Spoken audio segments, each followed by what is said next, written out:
장마당에서 성전 앞에서 장사하는 그런 사람들을 상을 둘러보시면서 화를 내시는 그런 장면은 나옵니다. 그렇지만 예수님께서 웃으시는 이런 예수님은 우리가 참 만나기가 쉽지 않습니다.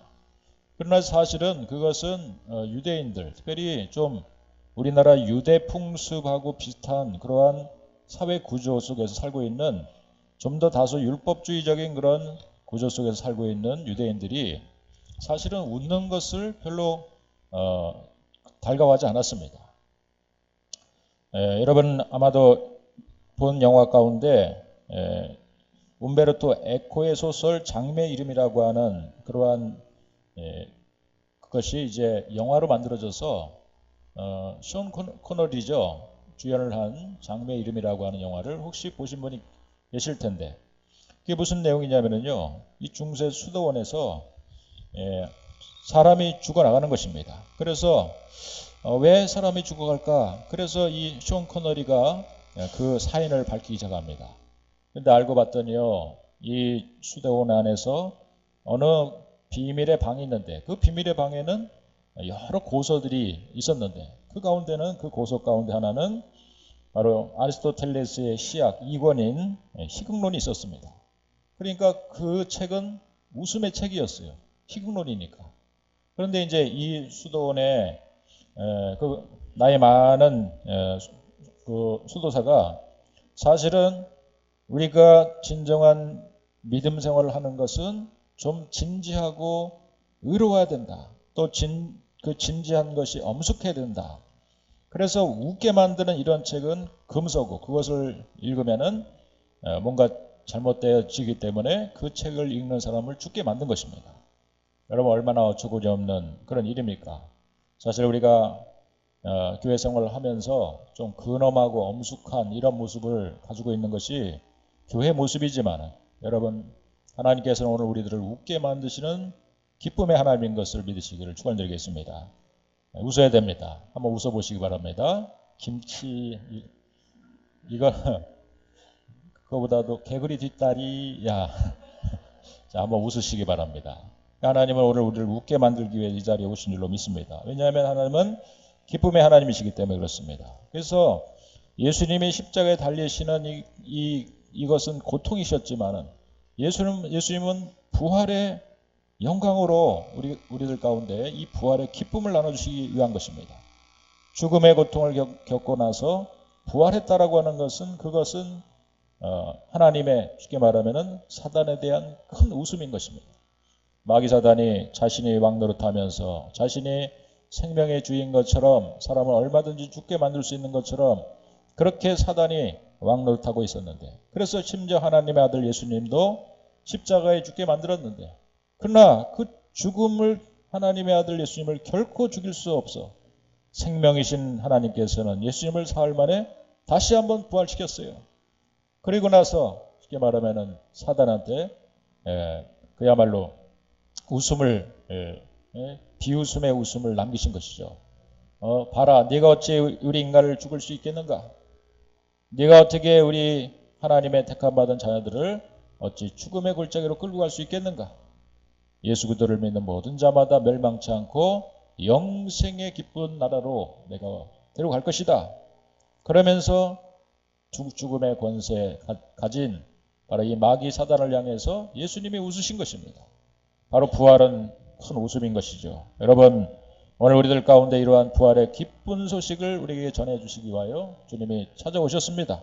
그 예수님을 믿는 모든 자들은 여러분 결코 우리는 이 땅 가운데 웃을 수 없는 일들이 너무나 많이 생기지만 그러나 우리는 웃음을 잃어버리지 말고 기쁨을 잃어버리지 말고 항상 기뻐하라 쉬지 말고 기도하라 범사에 감사하라고 하는 하나님의 말씀을 우리가 명심하고 어떤 일이든 있든지 우리는 기쁨 속에서 살아가는 사람들이 되어야 될 줄로 믿습니다.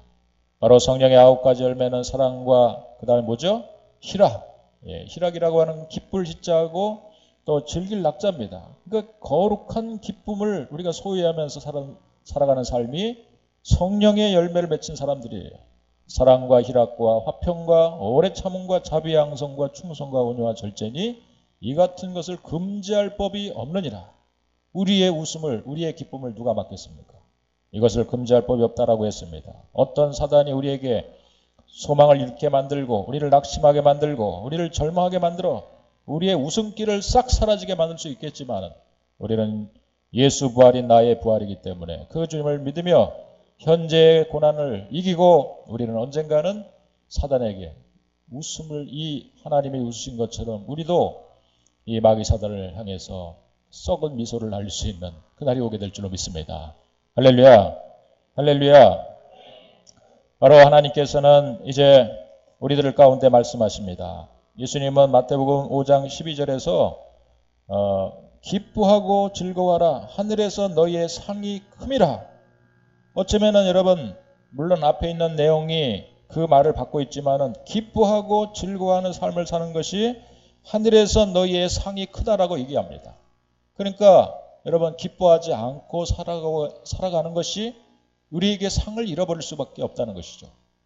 우리 가만히 생각해 보면은 이러한 예수님의 말씀이 얼마나 큰 진리인지 모릅니다. 사실 우리가 행하는 일들이 많은 고난을 겪고 힘든 일이 많이 있지만은, 우리가 사역을 진행하면서 어려운 일이 많이 있지만은 이 사역에 여러 가지 고단하고 힘든 일들 가운데 때로는 짜증도 나고 화도 날 수 있는 일이고, 그렇지만은 이러한 일들 가운데서 그것을 인내로서 기쁨으로 그것을 즐거워하면서 하나님께서 견디게 하신다면 여러분, 우리가 행한 모든 일들이 나중에 하늘나라에서 상을 받을 수 있는 일로 분명히 바뀌어지게 될 줄로 믿습니다. 하늘에서 너의 상이 클미라. 여러분, 오늘 우리가 11월 달에 여러 가지 사역을 진행하면서 우리가 여러 가지 아마 앞장서 일하시는 분들은 힘들고 어려운 짜증나는 일들이 많이 있습니다. 그럼에도 불구하고 기뻐하고 즐거움으로 이 사역을 감당하신다면은 하늘나라에서 상을 하나님께서 큰 상을 준비해서 모든 분들에게 허락해 주실 줄로 믿습니다. 할렐루야. 빌립보서 4장 4절에 보면은 주 안에서 항상 기뻐하라. 내가 다시 말하노니 기뻐하라. 여러분, 기뻐하는 것은 명령입니다. 우리가 기뻐할 수 없는 가운데서 기뻐하는 것입니다. 왜 기쁨을, 그 속에 숨어있는 기쁨이 있기 때문에 그 기쁨을 발견하면서 그 기쁨의 세계의 실체 속으로 들어가서 우리가 현재는 당연히 힘들고 어렵지만은 그 안에 들어가 있는 숨어있는 기쁨의 보화를 우리가 발견해낸다면은 우리는 순간순간에 정말 다시 기쁨을 회복하고 다시 기뻐할 수 있는 삶을 살게 되는 것이 우리 신자들의 삶이 될 줄로 믿습니다. 할렐루야. 한 시체실에 시체 세구가 들어왔습니다. 근데 다 웃는 상이에요. 다 시체가 웃고 있는 거예요. 그래서 야, 너무 이상하다. 그래서 검시관이 의사한테 물어봅니다. 이 시체가 어떻게 죽었길래 왜 웃는 시체입니까? 그랬더니 첫 번째 시체는 로또 복권에 1등으로 당첨돼가지고 너무 좋아가지고 막 웃다가 심장마비로 죽었다는 겁니다. 그 이해가 돼요. 두 번째 시체, 왜 웃었습니까? 이 왜 웃는 상입니까? 이번 수능시험에 우리 자식이 1등으로 합격해가지고 너무 좋아서 웃다가 죽었습니다. 그것도 이해가 돼요. 세 번째 시체, 이 시체도 웃는 상이에요. 번개가 칠 때 번개 맞아서 죽었다는 겁니다. 그런데 번개 맞았는데 왜 이렇게 웃는 상입니까? 그랬더니 의사가 하는 말이 사진 찍는 줄 알고 사진 찍는 줄 알고 김치 이렇게 하다가 번개에서 죽었다고 합니다. 이거 모르십니까? 이거 애들이 하는 유머인데요. 자, 여러분, 어떤 일이 있더라도 웃음을 잃지 않고 살아갈 수 있는, 기쁨을 잃지 않고 살아갈 수 있는 저와 여러분 되기를 주님으로 간절히 축원드리겠습니다. 자, 이제 사실은 이렇게 하나님이 우리 가운데 성령의 9가지 열매 가운데 웃음의 열매, 기쁨의 열매, 희락의 열매를 하나님 맺히라고 말씀하십니다. 우리는 당연히 웃어야 됩니다. 그런데 사실은 이것은 분명히 하나님의 말씀임에도 불구하고 내가 어떻게 웃을 수 있는가, 이 웃음의 그 기원을 우리가 한번 생각해 보려고 합니다. 그것은 먼저 하나님께서 우리를 웃게 만드는 하나님이시기 때문에 그렇습니다. 하나님은 우리 가운데 웃음을 주기 위해서 오신 분입니다. 여러분, 우리가 아브라함과 이삭의 이야기를 잘 알고 있죠. 하나님께서 어느 날 본토 친척 아비 집을 떠나라. 그러면 내가 너에게 지시할 땅으로 가라. 하나님이 명령하시는데 만약에 그 명령대로 내가 순종하면 내가 너의 후손들을 하늘의 별과 같이 바닷가의 모래와 같이 많게 하겠다. 이런 약속을 주십니다. 아브라함 하나님 말씀을 순종하며 자기의 고향을 떠나서 머나먼 여행을 떠납니다. 그리고 마침내는 가나안 땅에 정착해서 살게 되는데, 그런데 하나님의 약속은 분명히 말씀에 순종하면 후손을 번창게 해주시겠다고 했는데 100세가 되도록 아브라함이 99세가 되고 사라가 89세가 되는데도 자식이 없는 거예요. 이스마엘을 통해서 하나님이 후손을 주실까 생각했는데 그건 아니라는 것입니다. 그렇다면 하나님은 분명히 약속을 변개치 않으신 하나님이라면 왜 하나님께서는 우리 가운데 약속한 것을 지키지 않으신가? 여러분, 그렇게 참으로 이 가정 가운데는 자식이 없는 이것이야말로 그 고대 사회 가운데는 정말 웃음기를 잃어버릴 수밖에 없는 것입니다. 정말 그런 가정 가운데 하나님께서는 이제 새 천사로 찾아오시죠. 아마도 많은 학자들은 가운데 있는 천사가 구약에 오신 성자 예수님으로 그렇게 모든 사람들이 말하고 있습니다. 하나님께서 직접 아브라함 가정에 찾아오신 것입니다. 아브라함은 저 멀리서 오는 3명의 나그네가 그냥 나그네가 아니라 바로 하나님의 천사인 줄로 직감합니다. 그래서 달려가서 그 세 천사를 극진히 대접합니다. 그런 이후에 아브라함에게 하나님께서는 말씀하시죠. 이 천사는 얘기를 하죠. 바로 내년 이맘때에 내가 다시 돌아올 때 너의 가정에 바로 아기가 있을 것이다. 생명이 있을 것이다. 할렐루야. 하나님의 약속입니다. 여러분, 하나님의 약속의 말씀을 듣는 순간 하나님이 그 약속을 다시 한번 확인해 주시는 순간 그것을 아멘으로 그냥 받으면 얼마나 좋겠습니까? 그런데 이제 그 뒤에서 이 얘기를 듣고 있던 사라가 웃었습니다. 이 웃음은 좋아서 웃는 게 아니라 비웃음이었습니다. 하나님이 그 가정 가운데 사실은 찾아오셔서 이 가정에 진짜 웃음을 주시기 위해서 오신 겁니다. 여러분, 가정에 자녀가 없으면 웃음기가 많이 사라지죠. 그러나 애들이 막 떠들고 애들이 재롱 피우고 그러면은 웃음기가 다시 살아나지 않습니까? 하나님이 찾아오신 이유는 바로 이 가정에 웃음을 주시기 위해 오셨어요. 그런데 그거대로 됐습니다. 웃긴 웃었는데 사라가 웃긴 웃었는데 비웃었어요. 하나님 말씀을 비우신 것입니다. 여러분, 그럼에도 불구하고 사라야 잠깐 와봐라 그러면서 하나님이 따지십니다. 너 아까 웃었지? 그랬더니 아닌데요. 웃었어라 분명히 안 웃었는데요. 연인끼리 서로 막 말다툼하고 싸우다가 막 웃깁니다. 그러면은 너 웃었지? 그러면 안 웃었어. 웃었지? 그러면서 막 간지럼을 태우는, 그러면서 억지로 웃게 만들면은 다시 그 웃음이 진짜 웃기게 됩니다. 그리고 진짜 그 두 사람의 사이는 화해가 되는 거죠. 비슷합니다. 하나님께서 너 웃었지? 그러니까 사라가 안 웃었는데요. 웃었다니까 내가 분명히 너 봤어. 안 웃었는데요. 그렇게 하고 떠나가셨는데 불구하고 여러분, 이 가정에 놀란 일이 벌어졌습니다. 이 천사가 다녀간 이후에 이 가정에 정말로 사라의 배가 불러오기 시작했어요. 몇 살에? 이 사라가 89살, 아브라함은 199살, 89살 할머니하고 99살 할아버지가 무슨 일이 있었습니까? 예? 정말 이 가정에 하나님이 주시는 생명이 자라기 시작했습니다. 마침내 아브라함이 100살, 사라가 90세, 하나님께서는 태문을 여시고 이 가정 가운데 여러분 이삭이라고 하는 생명을 주신 줄로 믿습니다. 할렐루야. 그런데 이삭의 이름을, 이 자식의 이름을 이삭이라고 졌어요. 그런데 이삭은 무슨 뜻이냐면 바로 웃음이라고 하는 뜻이에요. 참 여러분 놀랍지 않습니까? 하나님은 이 가정 가운데 웃음이라고 하는 열매를 주신 줄로 믿습니다. 그러니까 우리는 믿음이 연약해서 웃을 수 없어요 지금. 그래서 웃은 게 비웃은 것입니다. 그런데 하나님께서는 이 비웃음마저도 하나님은 진짜 웃음으로 바뀌게 하시는 하나님이신 줄로 믿습니다. 여러분, 어쩌면 우리가 처음 복음을 전해 들을 때 딴 사람들이 우리 가운데 예수 믿으면 복받고 정말 행복하고 잘 살 수 있어. 예수 믿는 게 우리의 인생에 참 그것은 우리에게 기쁨을 줄 수 있는 일이야. 그러면 콧방귀가 안 낍니다. 그야말로 비웃습니다. 예, 너나 잘 믿어. 그러면서 비웃어요.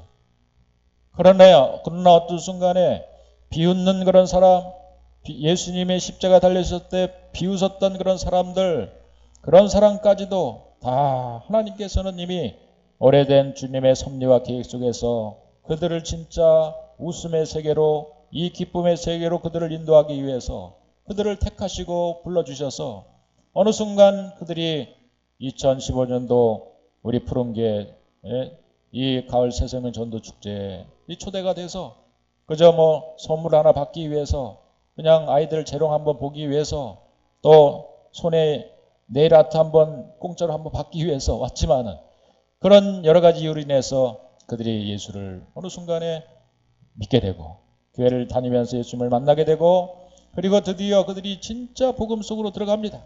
양육 제자 훈련을 같이 하면서 하나님의 복음이 무엇인지 다시 한번 깨닫게 되면서 복음의 깊은 세계로 들어가요. 여러분, 바로 그런 사람들이 나중에는 그 비웃음이, 예수를 믿는 사람을 비웃었던 그 비웃음이 이제는 진짜 웃음으로 바뀌게 되는 역사가 있게 되는 줄로 믿습니다. 할렐루야. 이게 얼마나 놀라운 은혜입니까? 하나님은 사라의 비웃음도 진짜 웃음으로 바뀌고 웃음의 열매를 맺게 하시는 거예요.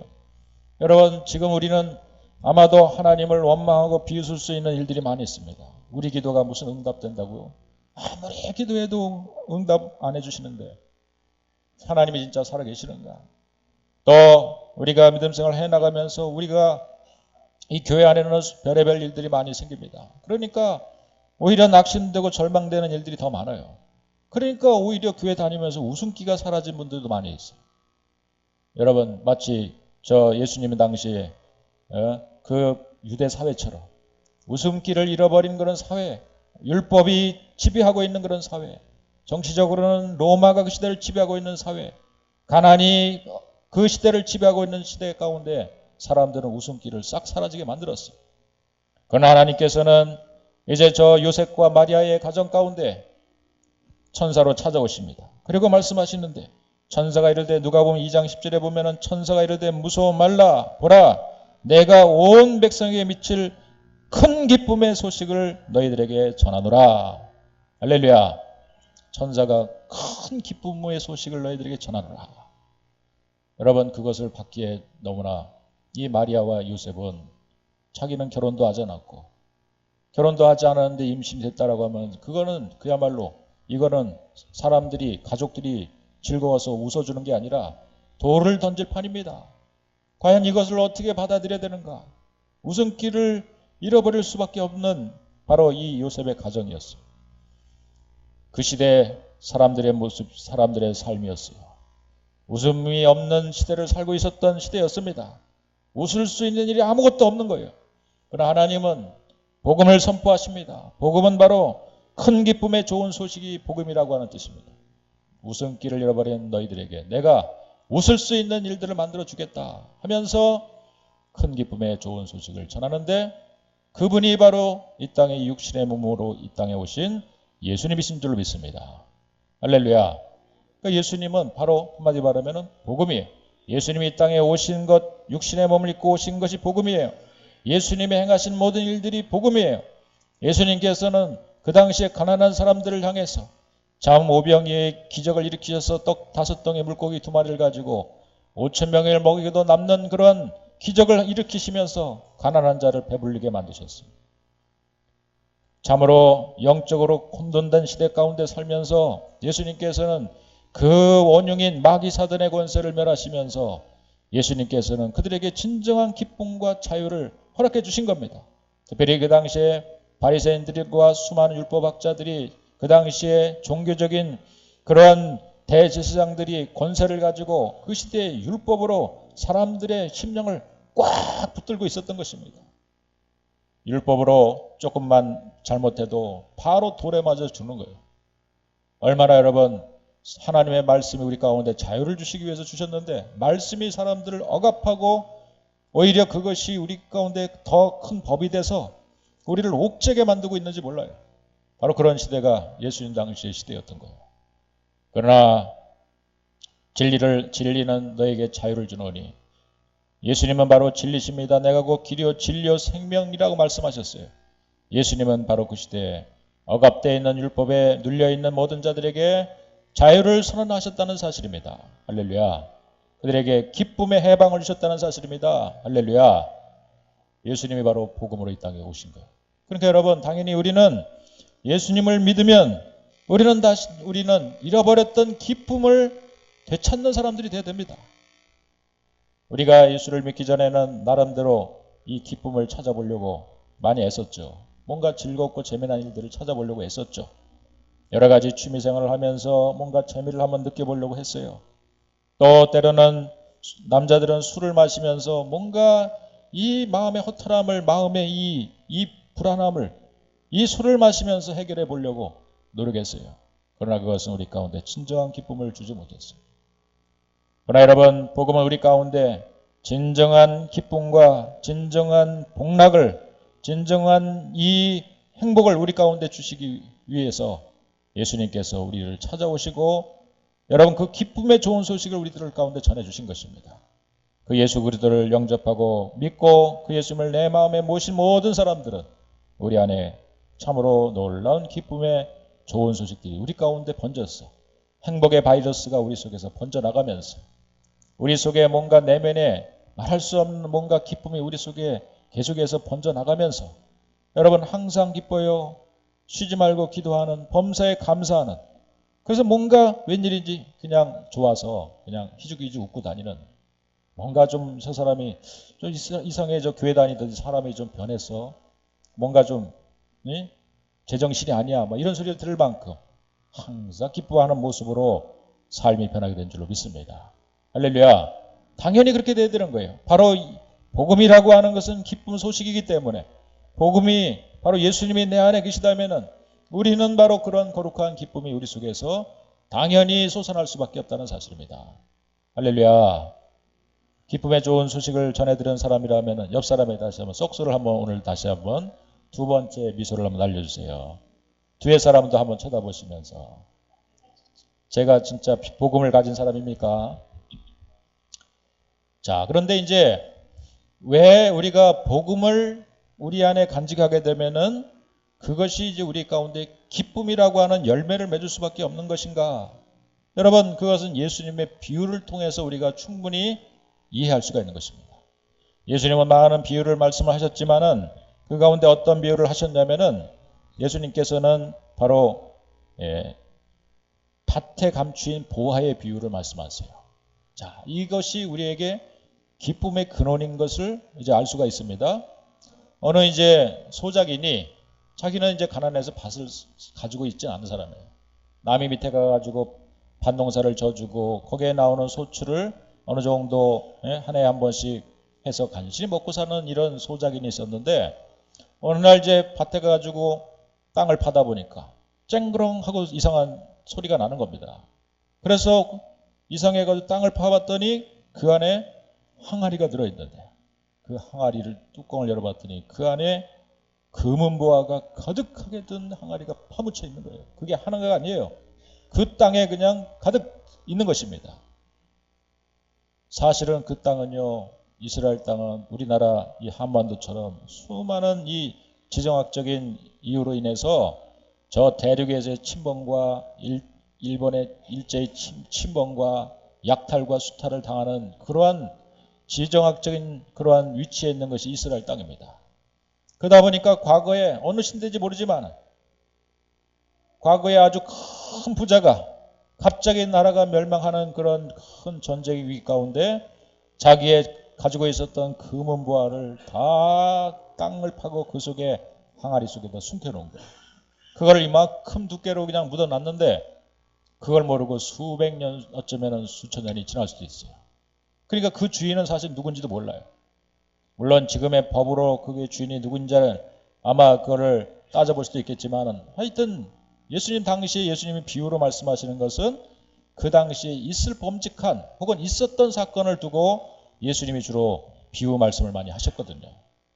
그래서 그 금은 보화를 이제 발견한 이 소작인이 어떻게 해야되는지 고민을 합니다. 야, 이걸 어떻게 할까? 이걸 얼른 주인한테 얘기해. 근데 그게 너무 사실은 주인한테 얘기해버리면 자기한테 돌아오는 거는 얼마 없겠죠. 그래서 얼른 집에 가서 고민하다가 자기 부인한테 얘기해요. 여보, 이런 일이 있었는데 이런 걸 발견했어. 어떻게 해야 되지? 부인이 여기까지는 성경에 없습니다. 여기는 각색이라고 하죠. 이제 왜냐하면은 자기 혼자 그런 큰 일을 혼자 결정하기는 어렵잖아요. 그런 큰 일은 누구한테 물어봐야 된다고요? 네, 꼭 마누라한테 물어봐야 됩니다. 큰 일은. 그래서 집에 가서 물어보니까 이 부인이 여보, 그거를 우리 걸로 삼아야지. 우리가 가지고 있는 우리 집에 지금 적금 보는 거, 당신 모르는 적금 보는 게 거기에 지금 100만 원이 있어. 그리고 이 집을 팔면은 아마도 한 500만 원도 받을 수 있어.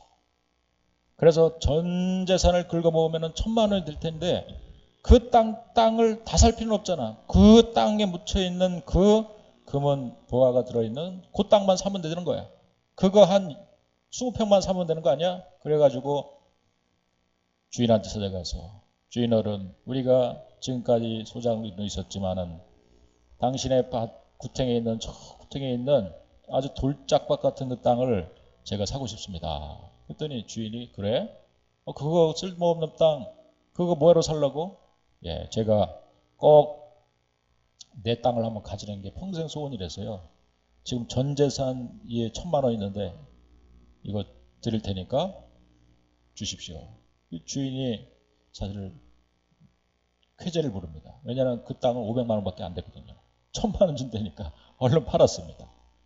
여러분 놀랍게도 이제 당장 발표하면 뭔가 문제가 있잖아요. 그러니까 1년을 노심초사 기다립니다. 왜냐하면 바로 그것이 금은보화가 발견됐다 그러면은 주인이 아마 뭔가를 할 테니까 아마도 계획성 있게 한 3년으로 칠까요? 한 3년 동안 계속 그 땅에 금은보화가 그 속에 숨겨져 있다는 것을 오직 아는 것은 누구라고요? 마누라하고 나만 아는 거예요. 금은보화가 어느 정도냐면은 그 안에 최소한 금덩어리가 따져보니까 한 100억은 넘는 거예요. 100억. 그 땅을 얼마 주고 샀다고요? 사실은 얼마 되지도 않는 돈으로 주고 산 거예요. 쉽게 말하면 공짜로 준 거나 마찬가지예요. 주인이. 그 금은보화를 발견하고 그것을 값으로 산 이 농부의 마음은 그거는 어떤 마음이냐면은 내가 지금 아무리 거적대기 같은 옷을 입고 살고 있다 할지라도 그게 부끄러운 게 하나도 아닙니다. 왜냐하면 나는 억만장자니까. 억만장자의 그 재산을 내가 갖고 있지만 내가 그걸 터뜨리지 않았을 뿐이지 그걸 갖고 있는 거예요. 금은보화를 내가 숨겨놓은 사람입니다. 내가 그걸 갖고 있는 사람이에요. 친구들이 아무리 놀립니다. 야, 너 평생을 살았는데 이렇게 가난하게 살아? 그러면서 친구들이 동창회 모임을 할 때 놀립니다. 그래도 이 친구는 하나도 그게 놀림으로 느껴지지 않는 거예요. 그래? 한번 두고 봐. 그러면 다시 한번 웃습니다. 너 왜 웃어? 하여튼 좋은 일이 있어 나한테. 그러면서 웃는 거예요.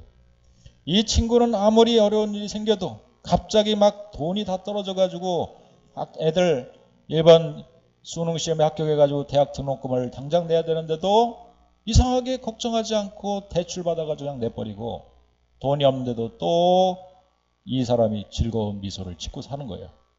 야, 너 이상하다. 너 바보 아니냐? 그렇게 놀립니다. 여러분 어쩌면은 이것이 신자의 모습이죠.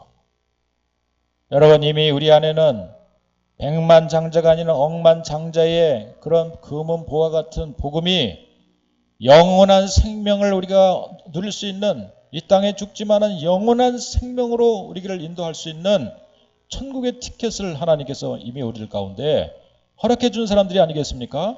할렐루야. 그러니까 이 땅에 잠시 누리는 영화, 영광 이런 것은 아무것도 아닌 게 생각해요. 사도 바울이 얘기한 것처럼 모든 것은 내가 배설물로 여긴다 생각했어요. 하늘의 보화와 영광에 비한다면 이 땅에 누리는 모든 잠시의 일락과 잠시의 기쁨과 잠시의 재미와 잠시 누리는 어떤 돈 버는 재미 이런 것들은 아무것도 아닌 거예요. 영원한 생명을 우리 안에 간직하고 있는 영생이라고 하는 놀라운 비밀을 간직하고 있는 바로 이 사람에게는 하나도 이 땅에서의 사람들이 추구하고 사람들이 재밌게 생각하는 것들이 결코 그것이 우리의 기쁨의 근거가 아니라는 사실이죠. 금은보화를 땅에 파놓고 숨겨놓고 있는 사람들입니다. 어느 날 한 3년 정도 지난 다음에 KBS 뉴스에서 저 인천의 용현동에 살고 있는 어느 어떤 사람이 자기 땅을 3년 전에 샀는데 그 땅을 파헤치다 보니까 그 땅에서 100억 원에 해당하는 금은부화가 나타납니다. 이런 뉴스가 발표될 때, 이야, 저놈이 저런 게 있었으니까 저놈이 평상시에도 저렇게 실실 웃으면서 저렇게 늘 뭔가 즐거워하면서 우리가 그렇게 깔보는데도 우리가 그렇게 비우는데도 그 가난을 무서워하지 않고 우리의 비웃음을 두려워하지 않고 살았구나. 여러분 그런 날이 오게 될 줄로 믿습니다. 할렐루야. 그런 날이 없겠습니까? 언젠가는 공중에 예수님께서 공중에 나팔 소리가 울려 퍼지면서 천군 천사들과 함께 온 이 우주 만물이 다 지축이 흔들리는 가운데 사람들은 다 두려워 떨며 이제 이 세상의 마지막 시대를 맞이하게 될 때, 여러분 하나님의 택함받은 백성들을 한 사람 한 사람씩 다 들어 올라가 천국에서 잔치를 벌이는 그런 날이 오게 될 줄로 믿습니다. 할렐루야. 바로 그것이 우리들에게 기쁨이 아니겠습니까? 여러분 이런 기쁨이 바로 무슨 기쁨이라고 말하냐면은 카라의 기쁨이라고 얘기해요. 카라의 기쁨. 기쁨이라고 하는 단어를 우리가 많이 씁니다. 그렇지만 이 땅 가운데 누리는 많은 기쁨들은 어떤 기쁨이 있습니까? 집을 사고 자동차를 사고 돈을 벌고 결혼을 하고 내가 성공하고 이런 것에 느끼는 이런 수많은 세속적인 기쁨을 그것을 유프라이네스타이라고 하는 말로 씁니다. 이것은 그냥 자연적인 기쁨이에요. 우리 인간이 이 땅의 희로애락의 굴레 속에 살아가면서 누리게 되는 기쁨. 바로 이 기쁨을 카라라고 얘기하지 않는 것입니다. 또 두 번째는 어떤 기쁨을 가지고 사는 사람들이 있냐면은 보람적 기쁨을 가지고 살아가는 사람들이 있어요. 이런 사람들은 많이 구제하고 또 다른 사람한테 장학금도 주고 내가 헌혈을 하면서 뭔가 헌혈을 하고 다른 사람한테 준다. 내 피를 나눠준다. 뿌듯함을 느끼게 되고 뭔가 나누고 베풀고 이런 곳에서 느끼는 그런 기쁨이 있습니다. 그런 기쁨도 역시 지금 성령의 9가지 열매 가운데 나타나는 카라의 기쁨이 아니라는 거예요.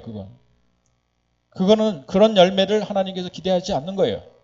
그러니까 어떻게 보면 우리는 그런 일을 하는 것이 좋지만은 뭔가 구제하고 뭔가 장학금도 내고 헌혈하고 베풀어주고 나눠주는 삶을 사는 그것도 우리 가운데 보람적 기쁨이라고 하는 것이 있어요.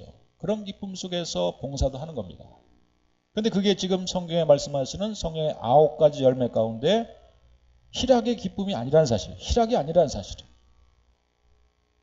희락이라 말씀하시는 것은 바로 카라라고 하는 단어를 쓴다는 거예요. 카라 하니까 생각나죠? 걸그룹 카라가 있습니다. 애들이 그냥 얘들은 돈 벌기 위해서 사실은 춤추죠. 노래 부르고.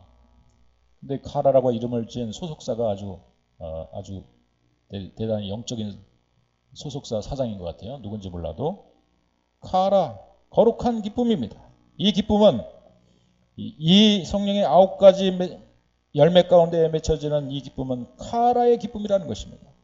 이러한 기쁨은 바로 지금까지 설명한 영적인 기쁨이라고 할 때 그 기쁨을 카라의 기쁨이라고 하는 거예요. 우리가 한 단어를 본다면은요, 히브리서 12장 2절의 말씀을 한번 보겠습니다. 이 카라의 기쁨을 아주 극적으로 설명한 단어가 바로 히브리서 12장 2절의 말씀이에요. 자, 한번 같이 읽어보겠습니다. 시작. 그는 그 앞에 있는 기쁨을 위하여 십자가를 참으사 부끄러움을 개의치 아니하시더니 하나님 보좌 우편에 앉으셨느니라. 그는, 여기서 히브리서 12장 2절에 나오는 그는 예수님을 말합니다. 예수님은 그 앞에 있는 기쁨을 위하여 지금 십자가를 참으시고 부끄러움을 개의치 아니하시고 하나님 보좌 우편에 앉으셨다. 예수님이 십자가에 달릴 수 있는 원동력이 바로 뭐였냐면은 그것이 바로 카라의 기쁨이었다는 것을 말하고 있어요. 그러니까 예수님은 그 앞에 있는 기쁨을 위하여 십자가를 참으셨던 건데, 십자가의 고통은 아주 처절한 고통을 동반하는 것이었어요. 인류가 개발해놓은 사람을 사형수에게 연도할 수 있는 가장 무시무시한 형벌이 바로 십자가 형벌입니다. 이 십자가형을 참으실 수 있었던 그 예수님의 십자가에서 참으로 고통스럽게 십자가에 달려 돌아가셨지만은 예수님은 그 십자가의 고통을 견뎌낼 수 있는 내적인 힘은 바로 뭐였냐면은 바로 그것은 카라의 기쁨 때문에 그랬다는 것을 말씀하고 있어요. 카라의 기쁨. 그럼 예수님의 기쁨이 뭐였겠는가? 예수님은 무엇 때문에 기뻐하셨는가? 라고 하는 것입니다. 예수님은 무엇 때문에 십자가의 고통을 견뎌낼 수 있었던가 하시는 것입니다. 뭔가 그 앞에 있는 기쁨 때문에 예수님이 십자가에 달려 그 고통을 견뎌내셨다고 했다면 그것은 또 역시 누가복음 15장 7절의 말씀과 연관을 시켜야 됩니다.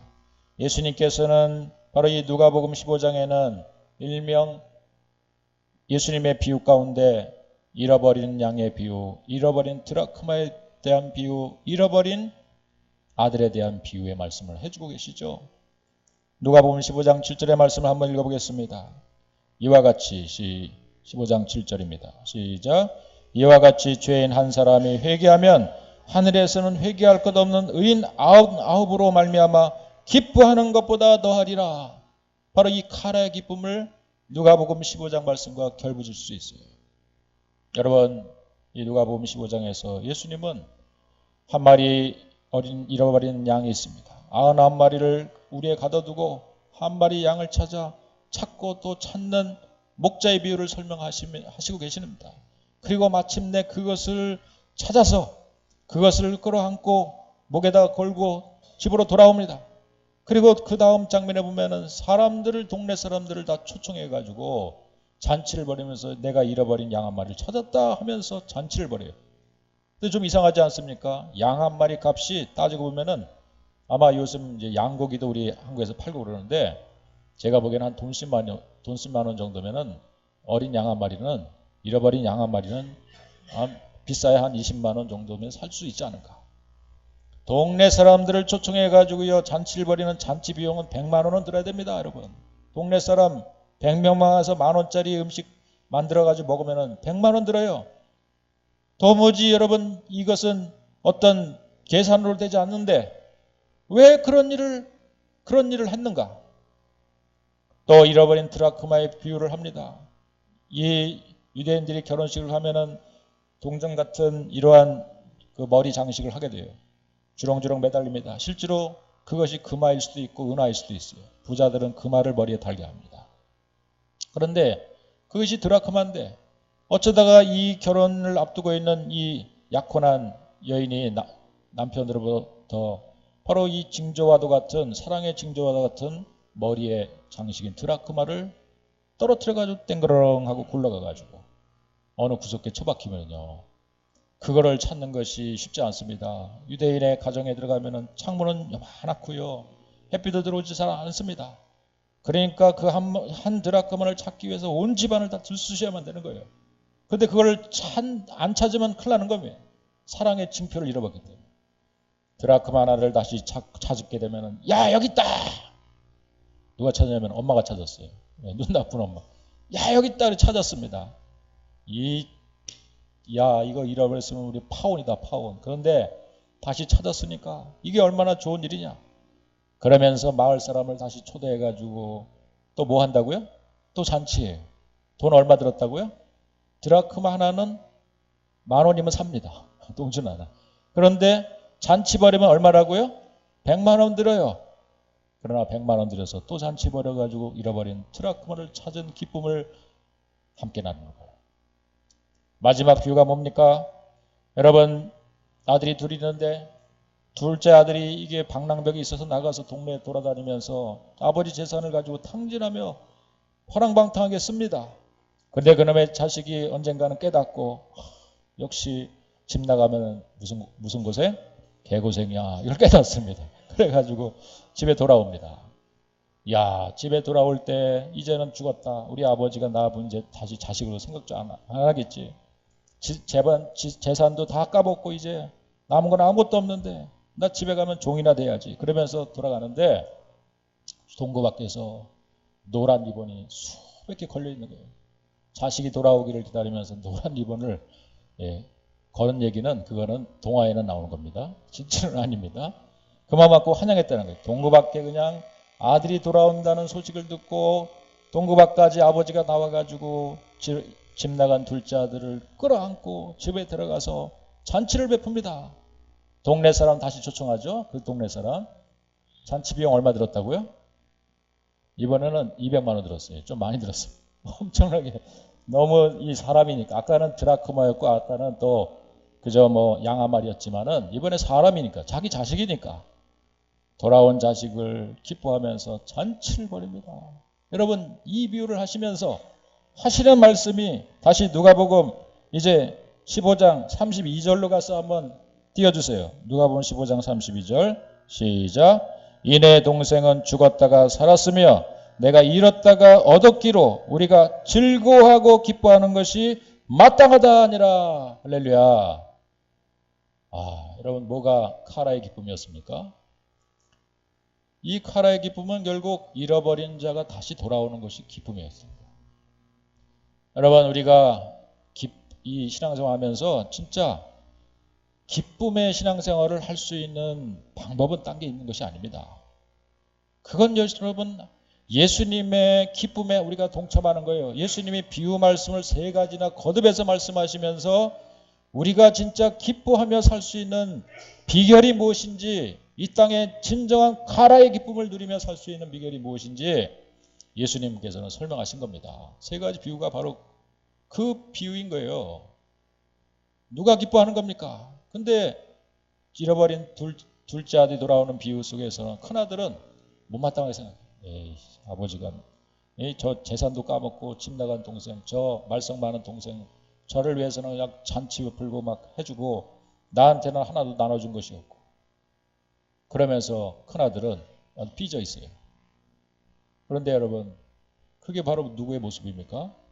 그게 어쩌면은 남아있는 성도들의 모습일 수 있는 것이, 잔치를 아무리 벌려도 함께 동참하지 않습니다. 천국 잔치를 늘 벌이는 것이 바로 교회인 것입니다. 100만 원이 들든 200만 원이 들든 잃어버린 한 영혼을 찾기 위하여, 잃어버린 한 트라크마를 되찾기 위해서, 잃어버린 바로 양 한 마리를 되찾기 위해서 어린 모든 것을 쏟아붓는 것이 바로 교회죠. 이게 바로 진짜 가정의 모습이죠. 여러분 우리 프롬교가 지금 이 카라의 기쁨을 회복하기 위해서 천국 잔치를 베르고 있는 줄로 믿습니다. 할렐루야. 거기에 동참하시길 주님으로 축원드리겠습니다.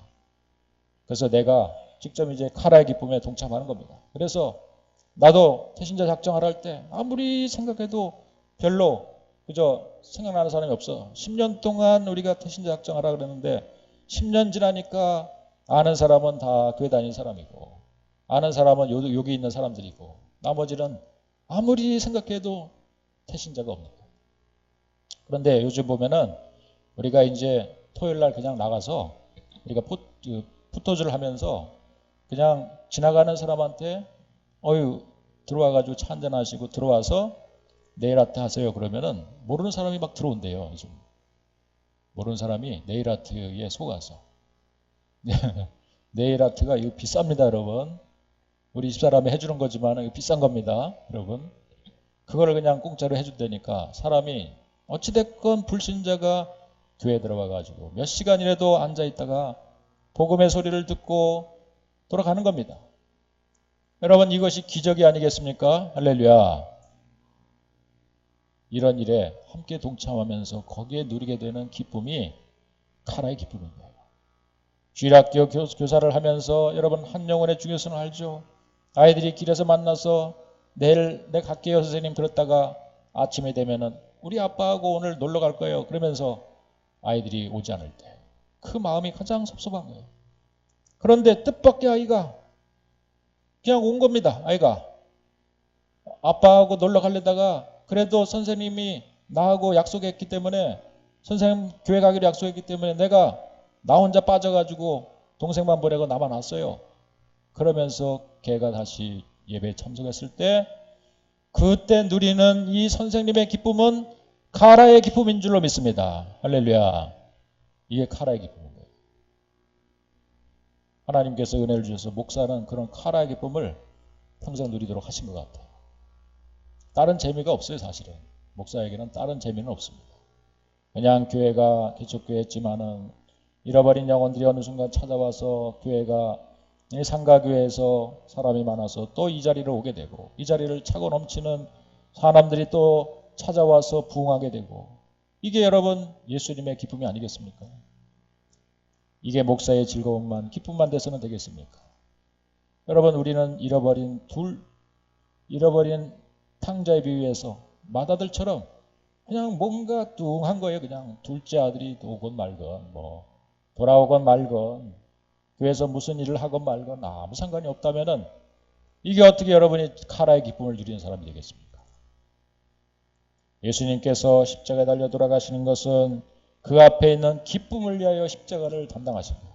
결국 그 기쁨은 자신이 죽음으로 인해서 십자가에서 대속의 죽음으로 인해서 돌아오게 될 수많은 영혼들을 바라보는 기쁨이었습니다. 할렐루야.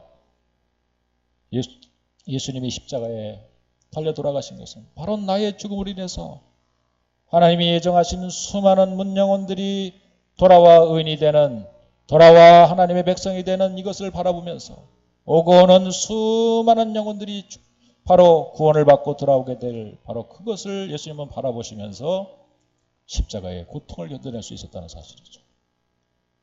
여러분 우리가 오늘 이 자리에 있는 저와 여러분들이 다시 한번 이 카라의 기쁨이 회복되는 역사가 일어나기를 주임으로 축원을 드리겠습니다. 카라의 기쁨은 바로 영적인 기쁨이에요. 그 영적인 기쁨은 사람이 정말 잃어버린 영혼이 되찾고 돌아오는 집 나간 아들이 다시 돌아오는 또 내가 복음을 전해서 전도해가지고 그 영혼이 죽게 돌아오는 그런 일들 속에서 이 생명과 생명이 다시 나아지는 이런 일들을 통해서 어린 생명들을 열심히 키우면서 양육하면서 한 해를 지날 때 그 아이가 어느 순간 유초등부를 지나서 중고등부 돼서 건장한 믿음의 청년이 돼서 선생님이 나한테 정말 어린 시절에 교회 오게 해서 이렇게 내가 믿음을 갖고 살았습니다. 그러면서 그 아이가 나중에 선생님한테 감사의 편지 한 장을 보낼 때 여러분 이것이야말로 카라의 기쁨이 아니겠습니까? 이것이 바로 예수님이 기대하시는 기쁨이 아니겠습니까? 이것이 바로 성령님이 오늘 우리 가운데 맺게 하시려고 하는 성령의 9가지 열매 가운데 진정한 기쁨의 열매, 희락의 열매가 아니겠습니까? 그럼 이 기쁨의 열매를 늘 소유하며 살 수 있는 저와 여러분 되기를 주임으로 축원드리겠습니다. 이 기쁨의 맛을 한번 보시는 이번 생명의 가을 축제가 되기를 주임으로 축원드리겠습니다. 우리 함께 찬양 부르겠습니다. 내가 매일 기쁘게 191장 우리 찬양 부르며 2절 부를 때 준비한 예물을도 하나님께 올리겠습니다. 자, 우리 함께 잃어버린 기쁨을 나한테 찾게 하여 주시옵소서. 이 가을에 정말 생명이 꿈틀대고 주 앞에 돌아오는 이러한 전도 축제를 통해서 우리 모두가 함께 기뻐하게 하시고 몇몇의 선생님들만 몇몇의 준비하는 사람들만 기쁜 것이 아니라 천국의 잔치가 벌어진 이 잔치에 내가 함께 참여해서 이 기쁨을 함께 누릴 수 있는 시간 되게 해주시옵소서. 이 기쁨을 회복하게 하여 주시옵소서. 191장 우리 박수하며 함께 찬양합시다.